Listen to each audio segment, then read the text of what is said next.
संवसारभर फामाद आशिल्लें गोंयच्या सायबाचें फेस्त सोमारा व्हडा उमेदीन मनयलें। गोंयभरच्या आनी गोंया भायल्या हजारांनी भाविकांनी पोरण्या गोंया जाल्ल्या सोमारच्या मिसात वांटो घेतलो। फेस्ताची तयारी आनी नोवेनांक 24 डिसेंबराक सुरवात जाल्ली। लाखांनी श्रद्धाळूंनी दर दिसा जातल्या नोवेनांक हजेरी लायली।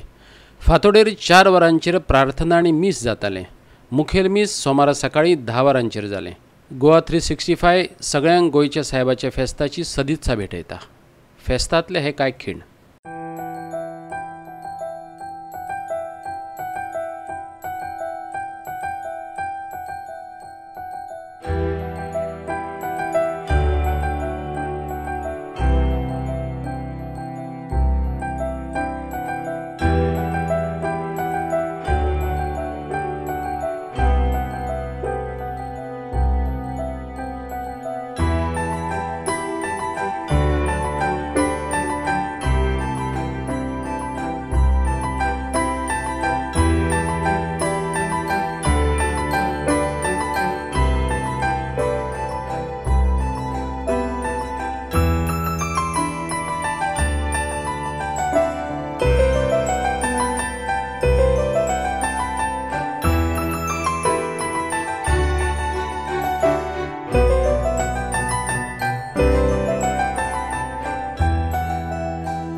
Goa 365 Bureau।